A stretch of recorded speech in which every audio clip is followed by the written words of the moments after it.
Olá, muito bem-vindo mais uma vez ao canal da Singe, a segunda Igreja Nova Jerusalém. Se você não é inscrito em nosso canal, inscreva-se e nos ajude a difundir a palavra do Senhor. Já deixa aí o seu like. Cada um por si e Deus por todos. Um por todos e todos por um. Certamente você já ouviu alguma dessas frases. Qual delas você se identifica? Com qual delas você se identifica? Ou qual dessas frases melhor definiria a ética cristã? A gente vai conversar então sobre isso, dando continuidade ao que a gente vem falando ao longo das semanas, ao que falamos então semana passada sobre ética cristã, ter coerência ética. Se você quiser dar um pause aí, leia Mateus 22, versículos de 34 a 40. É aí a base do que a gente vai conversar. Primeiro, a primeira frase traduz muito bem o conceito de vida que muitos têm. Cada um por si e Deus por todos. Um modo de vida voltado apenas para os seus próprios interesses, e não poucos ainda querem levar vantagem em tudo o que fazem, dizendo: o que eu vou ganhar com isso? Essa é a mais pura definição de egoísmo. Ao passo que a segunda frase é do autor francês Alexandre Dumas, que ficou aí mundialmente famosa nos filmes dos Três Mosqueteiros, um por todos e todos por um.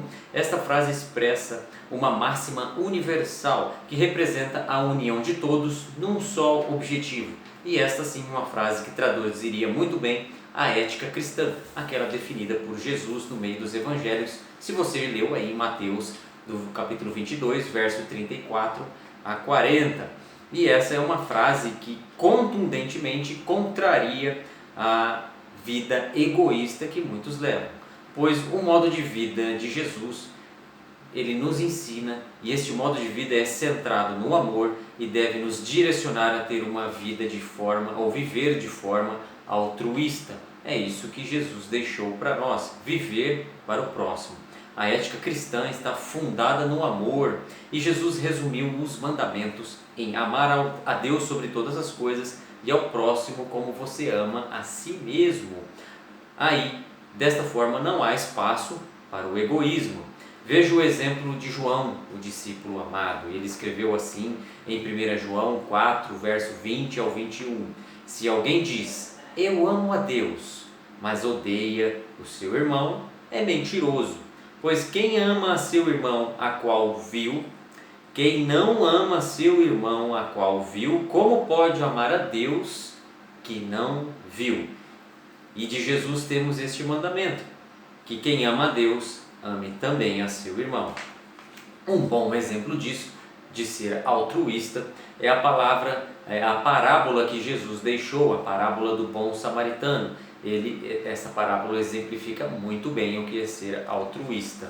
E se você não conhece a parábola do bom samaritano, Lucas, Evangelho de Lucas, capítulo 10, dos versos 30 ao 37, eu vou ler aqui rapidamente. Jesus disse assim: certo homem descia de Jerusalém para Jericó, quando foi atacado por bandidos, e eles lhes tiraram a roupa, espancaram e deixaram quase morto à beira da estrada. Por acaso descia por ali um sacerdote. Quando viu o homem caído, o sacerdote atravessou e foi para o outro lado da rua. Um levita também fazia o mesmo caminho e viu este homem caído, mas também ele atravessou e passou de longe. Então veio um samaritano e, ao ver o homem, teve compaixão dele. Foi até ele, tratou seus ferimentos, deixou ele numa estalagem, numa hospedaria, pagou a hospedaria e ainda disse que se o homem da hospedaria tivesse outros gastos, que ele viria ali pagar por esses outros gastos. E Jesus pergunta: quem foi o próximo deste homem? E a resposta, obviamente, é que o próximo foi o samaritano, aquele que cuidou do homem que estava ali todo machucado. Então Jesus fala que quem é o próximo, quem foi o próximo daquele homem, foi aquele que teve misericórdia daquele homem. Então Jesus disse: vá e faça o mesmo. Pergunto para você, me diga a verdade, você é um bom samaritano sempre? Ou a maioria das vezes você se identifica mais com os outros personagens da parábola? Você vê alguém que está precisando e desvia o caminho, passa de longe, passa reto, atravessa a rua. Sonde aí o seu coração. O nosso objetivo então, com a nossa conversa, é tentarmos aí derrubar esta barreira do egoísmo, para que possamos ser realmente altruístas. O egoísmo enraizado em nós, em tantas mentes ou em tantos corações, é uma enorme barreira para a construção de um mundo mais justo e solidário, um mundo mais humano, ante esse individualismo e a competitividade que regem o mundo hoje, onde o outro é visto não mais como um irmão, como um parceiro, mas as outras pessoas são vistas como concorrentes. Nós cristãos, então, somos desafiados a deflagrar uma revolução, a revolução do amor, de viver para o outro, de viver de forma altruísta. Nós fomos chamados para isso. Leia aí na sua casa Mateus, Evangelho de Mateus, capítulo 5, versículo 34 ao 48, vai dizer aí sobre esta revolução do amor. O altruísmo deve ser uma marca inconfundível de todo cristão, dizia aí o pastor Josias Moreira. Ele diz que é deprimente alguém se declarar cristão e viver de forma egoísta. Ser altruísta significa ter o amor ao próximo, ser abnegado, estar comprometido com as causas filantrópicas.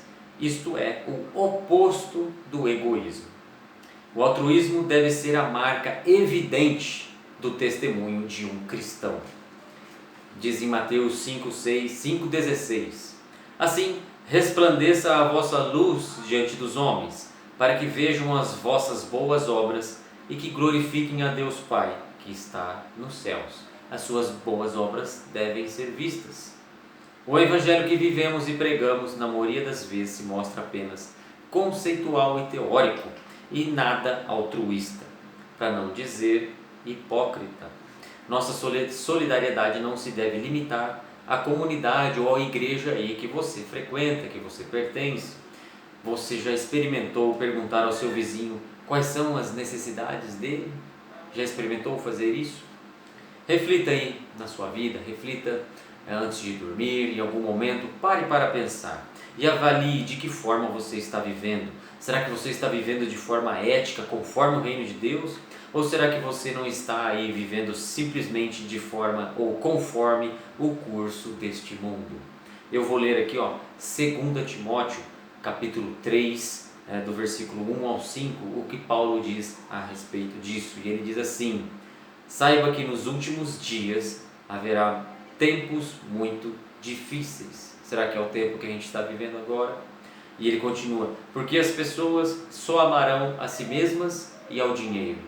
Serão arrogantes e orgulhosas, zombarão de Deus, desobedecerão aos seus pais e serão ingratas e profanas. Não terão afeição nem perdoarão, caluniarão os outros e não terão autocontrole. Serão cruéis e odiarão o que é bom. Trairão os seus amigos, serão imprudentes e cheias de si mesmos. E amarão os prazeres em vez de amar a Deus. Serão religiosas apenas na aparência, mas rejeitarão o poder capaz de lhe dar a verdadeira devoção a Deus. Fique longe de pessoas assim. Este era o conselho do apóstolo Paulo, mais de 2000 anos atrás. Fique com Deus e até o nosso próximo encontro.